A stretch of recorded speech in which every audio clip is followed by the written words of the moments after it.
You are Locked On NC State, your daily podcast on the NC State Wolfpack, part of the Locked On Podcast Network, your team every day.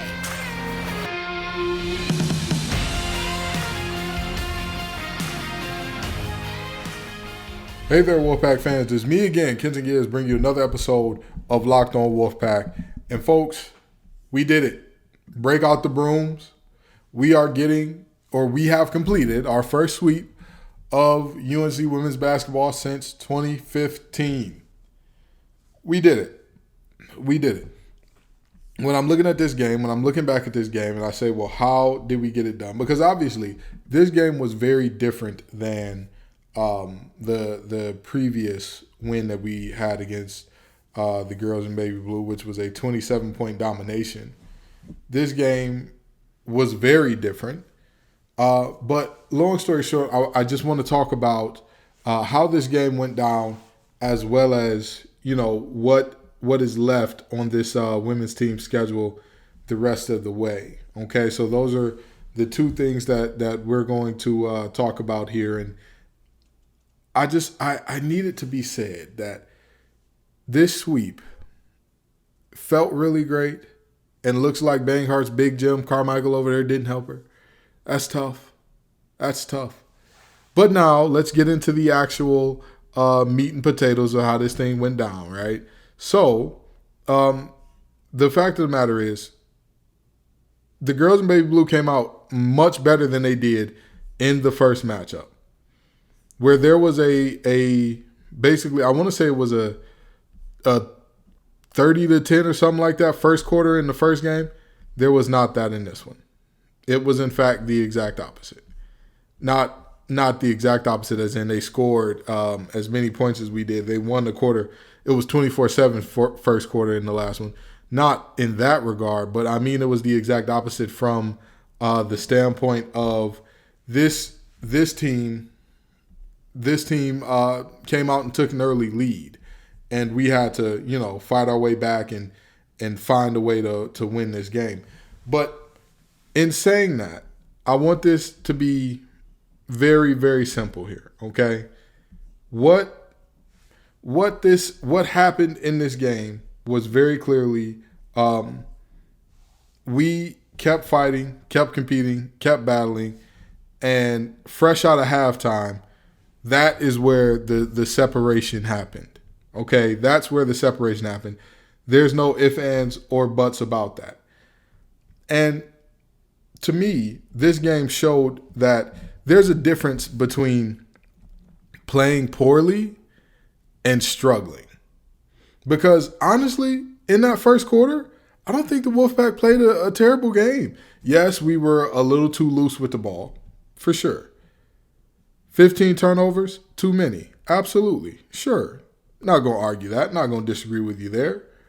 But aside from the turnovers, there wasn't really much that we did poorly in that first quarter, except shooting the ball, of course. We couldn't throw a rock in the ocean from the beach. But other than that, we were doing what we wanted to do. We were getting it into Kunane, who then was having a defense collapse on her. She was then hitting open shooters. Open shooters were just missing. We were just missing. So you live with that. And the thought is, okay, we'll start to knock these down eventually. We were playing meh defense. Obviously, you can't play too great a defense when you're turning the ball over, because there's only going to be so many of those turnovers that are dead ball. There's going to be some that are live ball. You turn it over, they're on the other end getting an easy 2 points. That's the reality. So, of course, that played into it. That happened a little bit. But defensively, I don't think we did a bad job at all. I don't think we did a terrible job by any means. They were knocking down some pretty big shots early. They were knocking down some big-time shots. But this is why you stay the course, play your game, and have a good game plan. Because at the end of the day, when you say, hey, if this team hits this shot, all you can do is tip your hat. Teams are only going to hit so many of those per game. So many per game. It is not the way of the world that you force teams into their players are not in spots that they're particularly comfortable.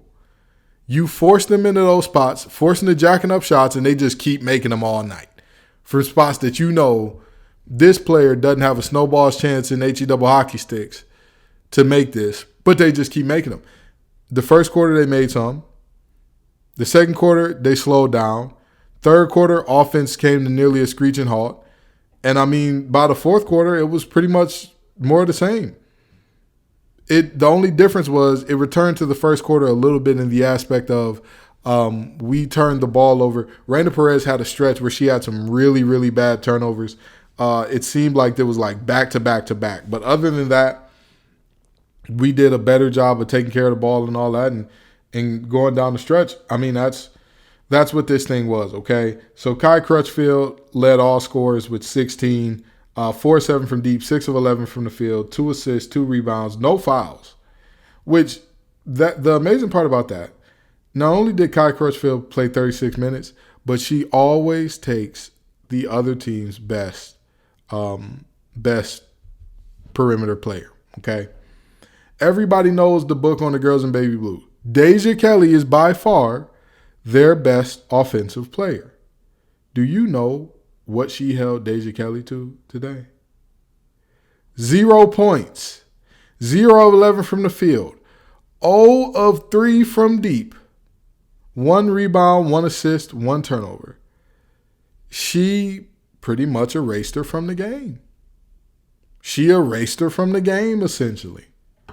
That is what you want to see. That right there, that is, people kept talking about, oh, Deja Kelly's struggling today, and you know, this team wouldn't be in this predicament if Deja Kelly was struggling.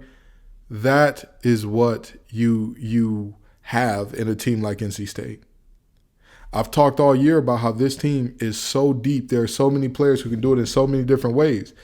In this game, yes, the 16 points was massive. Not going to lie to you there. But also, holding Deja Kelly to 0, holding her to true 0, not a single foul shot, holding her. All right, let's just statistically speaking here, okay? Statistically speaking, Deja Kelly is their number 1 scorer, and she's averaging, I want to say, about 16, 17 a game. 16.7, I was close. She's averaging 16.7 a game. So with that being said, not only do you account for Kai Crutchfield 60, and of course it wasn't just Kai by herself. There were other players who assisted in that effort. And of course she missed some shots that she typically makes. But again, that is the beauty of lockdown defense, because once you get into a player's head and once you get them off their rhythm and they just start gripping the ball a little tighter. They just start short arming a shot a little bit. Everything just starts to be a little off. It snowballs and gets worse and worse until they hit one. And she was not allowed to, thanks to Kai Crutchfield putting her in a torture chamber. And that is what I mean by this team. Say what you want about them. Again, the starts have been a little slow, but you cannot say that this team is not finding new ways to win, not finding different ways to win, not getting innovative with the ways in which they are making themselves or putting themselves in position to win ball games even when everything isn't going right. There are nights where we've had hot shooting nights against good teams and we just ran them off the floor. See the first game against the University of No Consequences. See the Duke game. But this was not one of them, and we still found a way because of Kai Crutchfield's defense, because of the perimeter defense here. And I said that Diamond Johnson is a very active defender, and that's an underrated part of her game earlier today, and I stand by that because she really is. She's a very, very active defender. So, again, this team finding new ways to win games all the time, and that's what you love to see. That's what is important. Because, again, come tournament time, you're going to have to win games in multiple ways. You're going to have to win games where you don't shoot well. You're going to have to win games where, you know, your opponent is hot as fish grease. You're going to have to win games where you may be down a player or two. You're going to have to win those games. How do you figure out ways to do it? And we're figuring it out so far. And like I said, you love to see it. Another thing you love to see is saving money. Wolfpack Nation, you know me. I'm not going to tell you anything of fluff or no substance. And Get Upside is an app that is helping you save money every time you buy gas. My listeners have been earning cash back for every gallon of gas every time they fill up. Just download the free Get Upside app in the App Store or Google Play right now. Use promo code SCORE for 25 cents per gallon or more on your first fill up.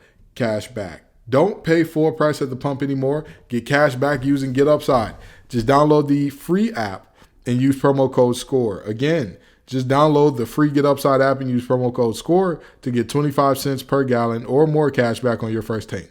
That's code SCORE. So the next thing I want to talk about in looking at how this game went down and all that good stuff is, what is the significance of this sweep? Again, this is the first time that we've done this since 2015. First time that this has been done by us since 2015. To me, I think that says enough. I really and truly think it does. I think that it says enough to say, hey, this team is not for games. This team is not messing around in any shape, form, or fashion. This is a team that is all the things that traditionally have hindered us, have held us down, have made us unable to win games, or we just figured out ways to lose certain games. We're figuring out how to win it now. We're figuring out how to get really good now. And that, to me, is immeasurably important. Immeasurably important, because it puts you in a position to where the culture and the expectation is winning. Even in the games where you've traditionally struggled, you're setting a new bar. You're setting new expectations to say, hey, this is who we are now. This is who we are.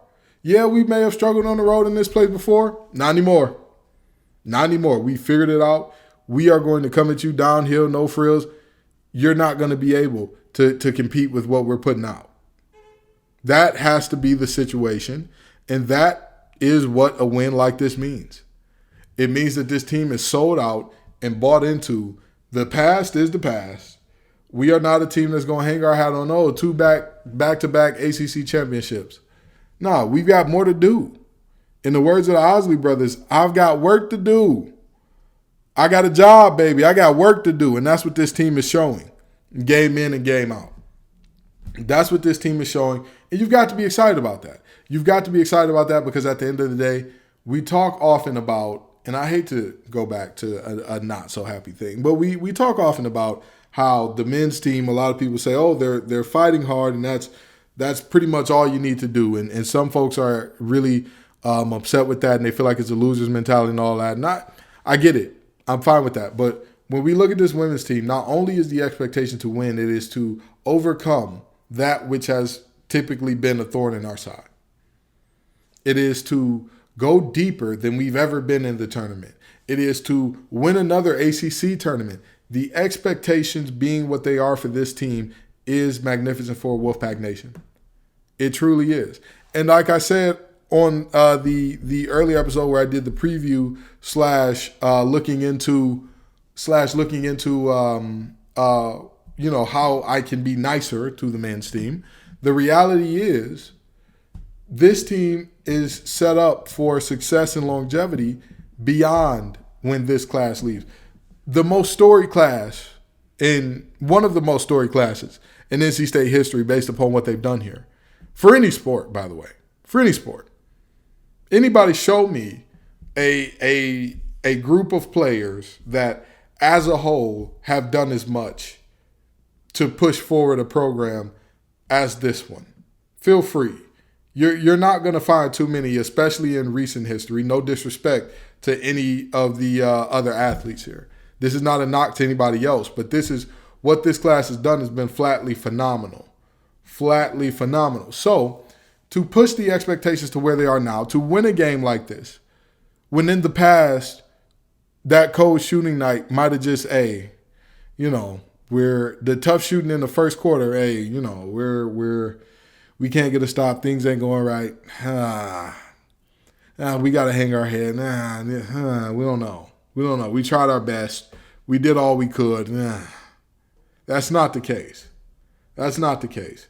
This team, all right. So if we look at last year's team, which most people would say was dominant, 22-3, only lost 2 conference games, didn't lose at home, you would think to yourself, hey, this is a team that beat a couple number ones and all that.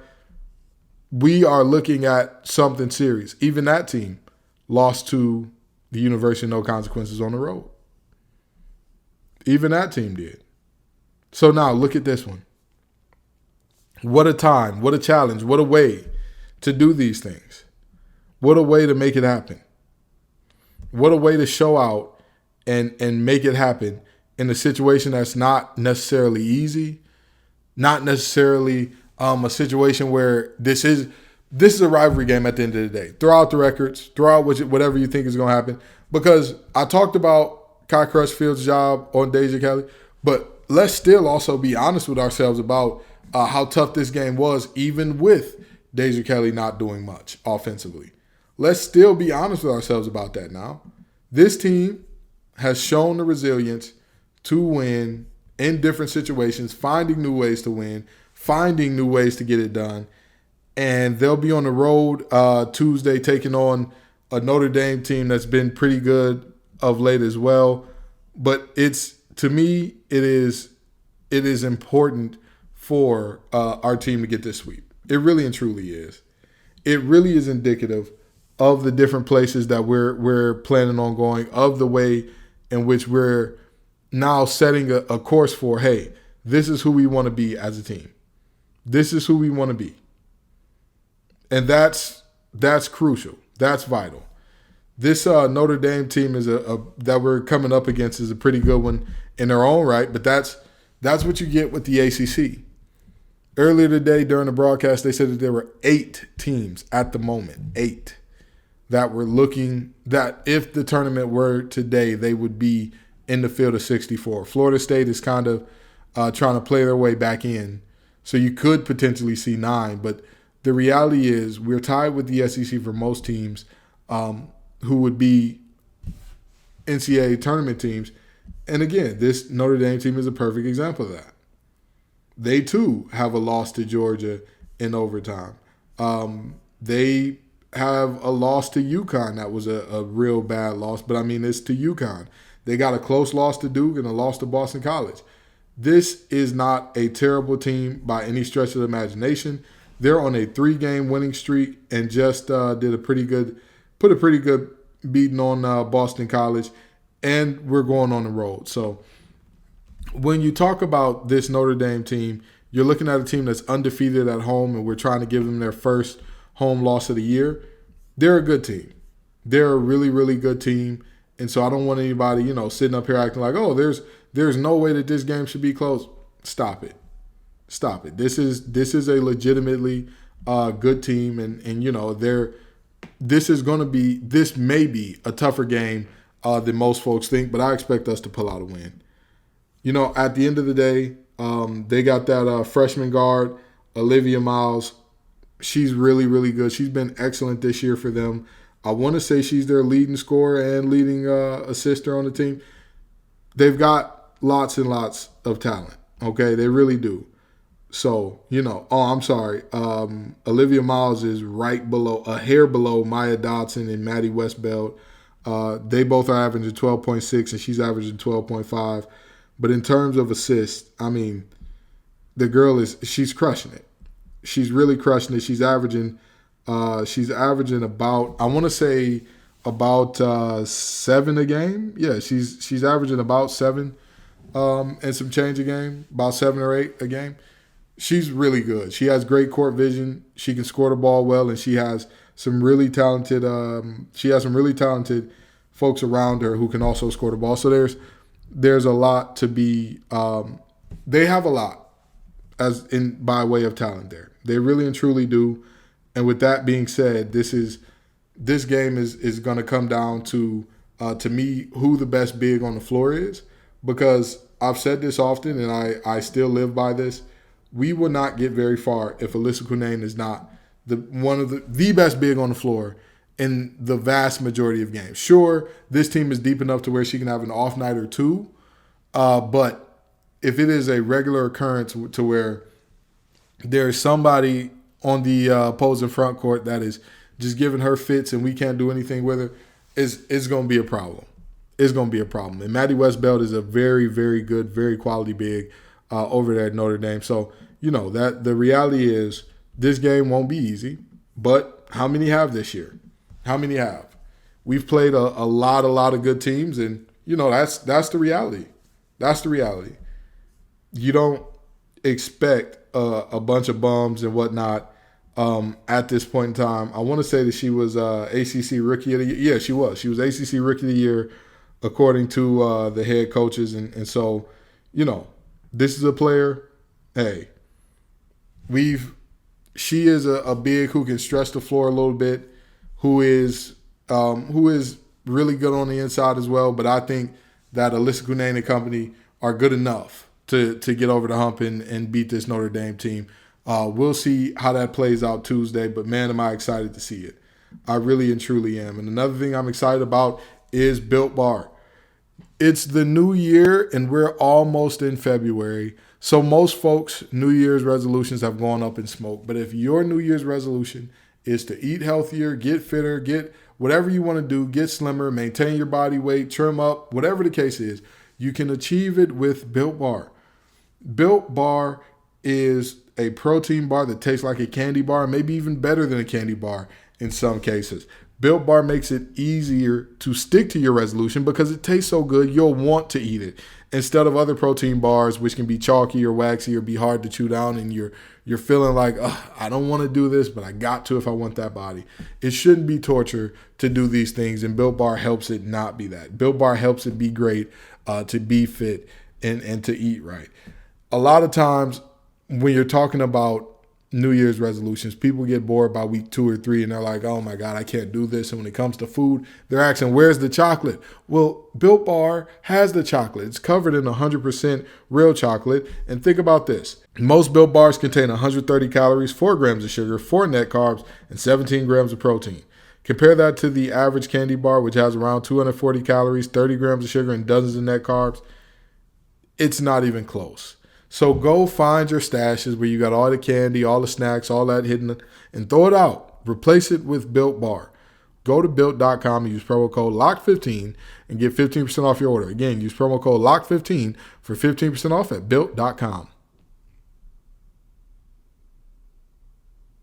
So the sweep is important.